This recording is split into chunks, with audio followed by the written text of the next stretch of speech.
Je peux dire à partir de quel moment on a commencé à dire Eli, Elou, Allah. Je peux dire, sur la base des documents. Mais eux, ils ne peuvent pas dire qu'ils ont commencé à dire Amen, Amen. Hein? À partir d'une étymologie indo-européenne ou sémite, ils ne peuvent pas dire ça. Voilà. Ils sont obligés de faire des acrobaties sémantiques qui ne résistent pas à la moindre examen philologique. Donc, entre moins 800 et moins 750, c'est très important. Pourquoi je dis ça? Parce que c'est à ce moment-là que les Hellènes entrent dans l'histoire. C'est même pas l'histoire, puisque nous sommes dans la période semi-légendaire, sous Homère. Ce n'est pas des documents écrits par Pape.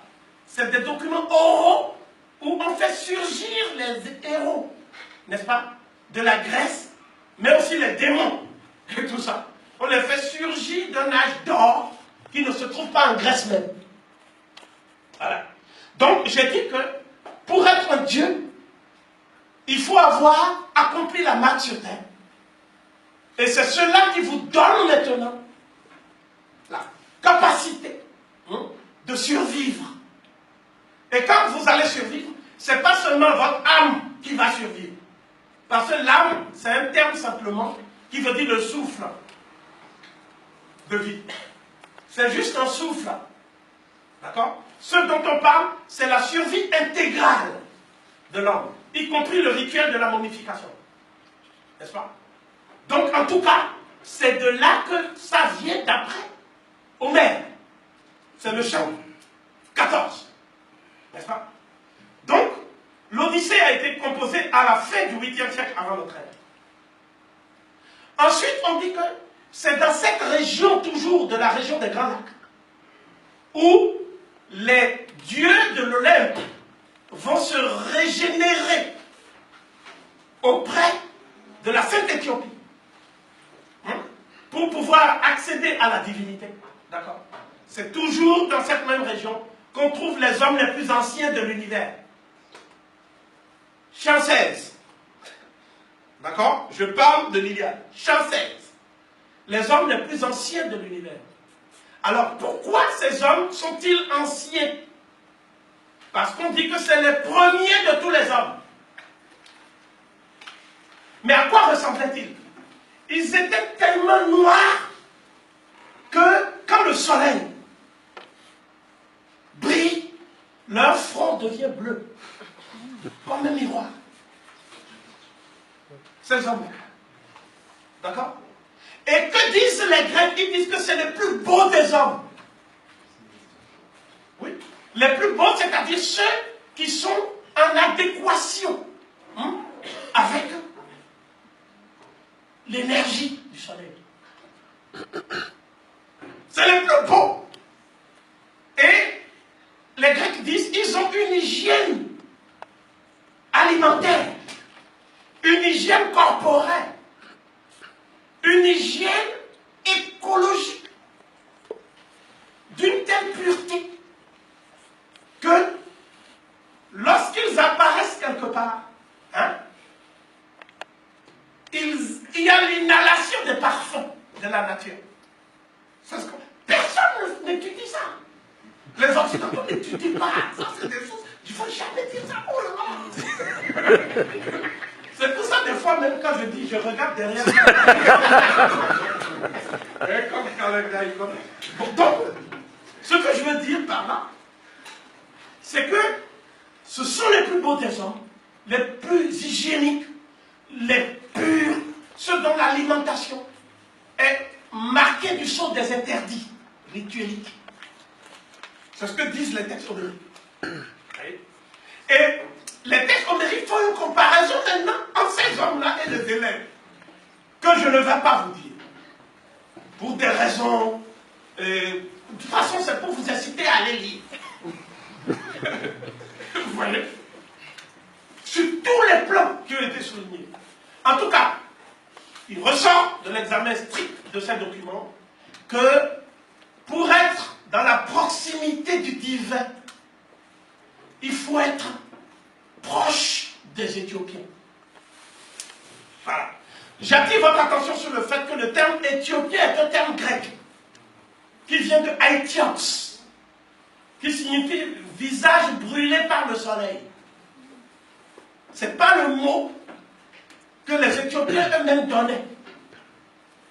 Les Éthiopiens et les Égyptiens se considéraient, eux, comme Kémites, des Kémètes, Kenchou, c'est-à-dire les hommes qui ont la couleur des dieux, le noir, la couleur des dieux.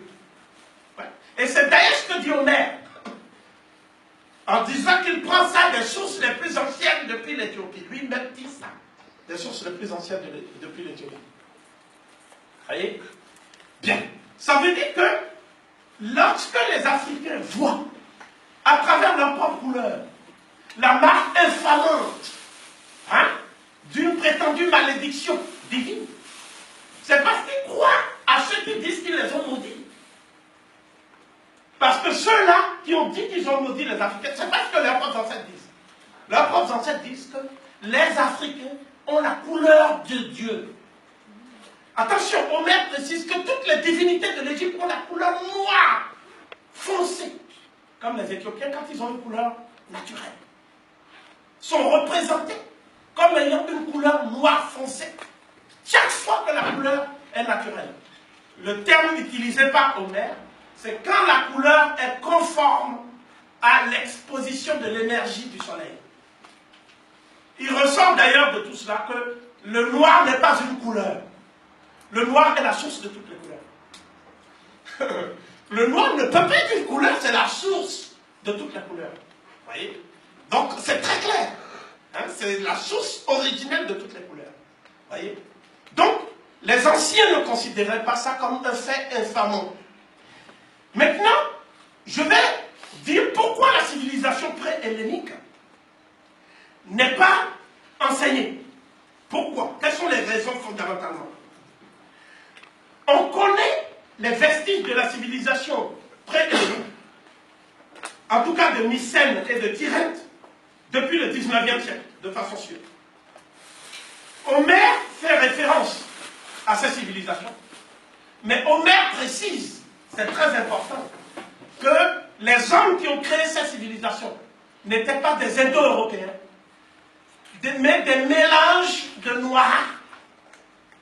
noirs, éthiopiens et égyptiens, parce que pour les anciens, il n'y avait pas de différence entre les Égyptiens et les Éthiopiens au point de vue de la couleur. D'accord? Sinon, Hérodote n'aurait pas dit, après avoir visité l'Égypte, Hérodote a visité l'Égypte, il a fait depuis Nocratis,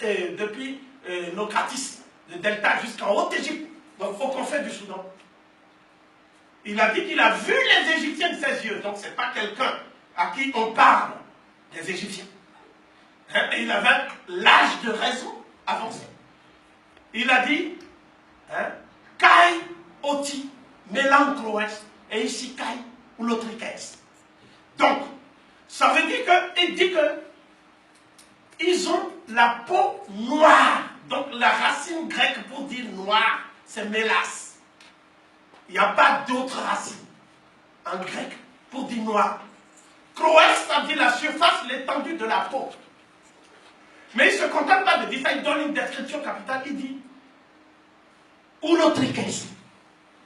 Ulotrichès, ça veut dire quoi? Ça veut dire des cheveux crépus, tellement crépus que c'est contourné en tire-bouchon. C'est même pas des cheveux bouclés, c'est bouchonné, tellement c'est crépu. Donc en Grèce, en langue grecque, si tu veux dire qu'il y a des cheveux qui sont, si tu veux, lisses, et tout ça, tu dis simotrichès, tu n'aurais pas dit ulotrichès.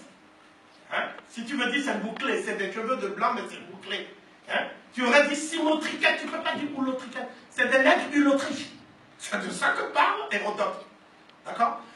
Pourquoi je dis ça? Parce que les Européens qui ont pris ce texte et qui ont vu que leurs propres historiens, celui qu'ils appellent le père de l'histoire depuis Cicéron, n'est-ce pas? C'est Hérodote. Nous sommes dans le livre de paragraphe 104. N'est-ce pas? Pour vérifier. Dans le texte grec. Il ne faut pas vérifier la traduction de Le Grand.